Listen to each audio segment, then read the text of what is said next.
안녕하세요. 부자오빠입니다. 다들 주말 잘 보내셨나요? 저는 너무 피곤했는지 잠이 들었는데, 하필 또 잠을 자다가 악플 달리는 꿈을 꿔가지고 깼습니다.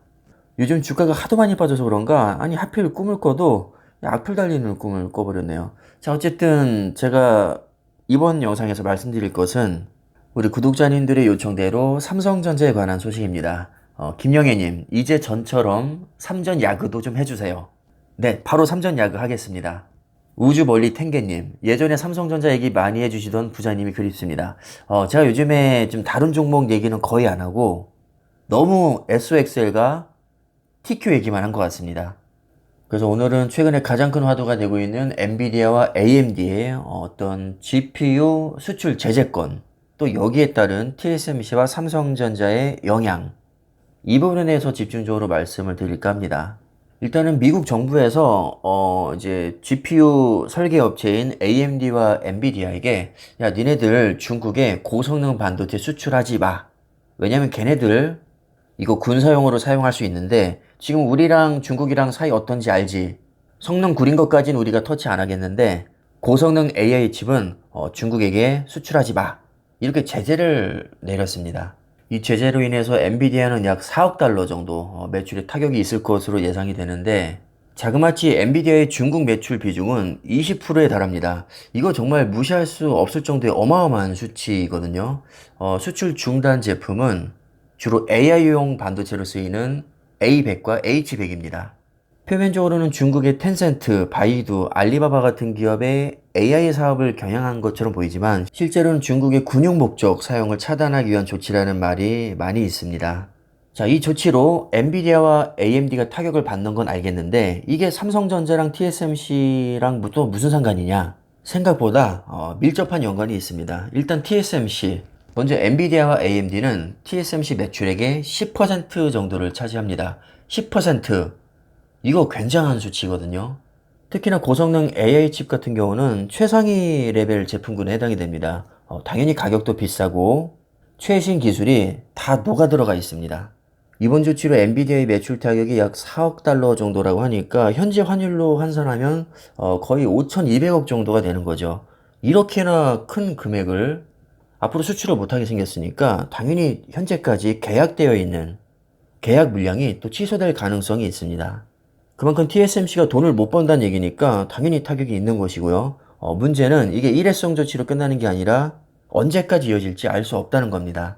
근데 문제는 이게 삼성전자와 하이닉스 같은 국내 메모리 반도체 기업에게도 좀 악영향을 줄 수 있다는 건데 왜 그러냐면 이게 장기화될 경우 중국에서는 이제 안 되겠다 싶으니까 야 우리가 직접 만들자 이렇게 기술을 내재화시킬 수 있다는 겁니다.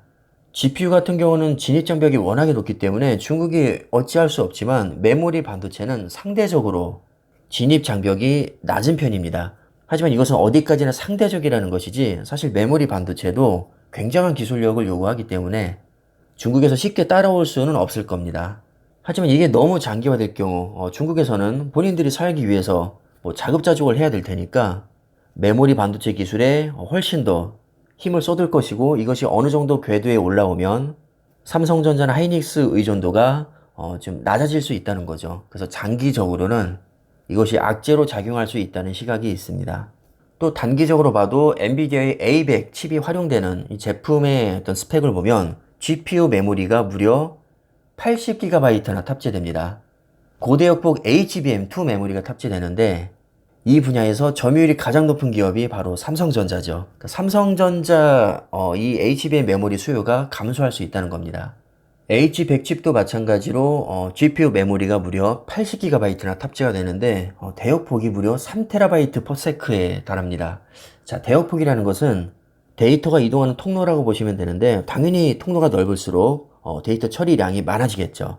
이것을 일반적으로 고속도로의 비유를 많이 하는데 고속도로로 따지면 차선이 넓다는 겁니다. 8차선보다는 16차선, 16차선보다는 32차선이 교통이 훨씬 더 수월하겠죠. 자, 기본적으로 스펙 자체가 우리가 일반적으로 사용하는 데스크탑용에 비해서 굉장히 높습니다. 참고로 제가 지금 쓰고 있는 엔비디아 그래픽카드의 GPU 메모리 용량은 4GB입니다. 뭐 사실 제가 그렇게 고급 제품을 쓰고 있는 게 아니라 4기가밖에 안 되긴 하지만 고급 제품으로 가도 최상위 제품이 24기가밖에 안 됩니다.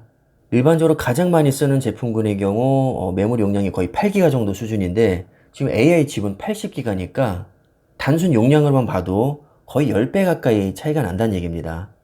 이렇게나 고스펙 메모리가 이번 제재로 인해서 매출이 많이 감소할 수 있으니까 당연히 삼성전자와 하이닉스 같은 메모리 반도체 기업에게도 악재라고 보는 게 맞겠죠.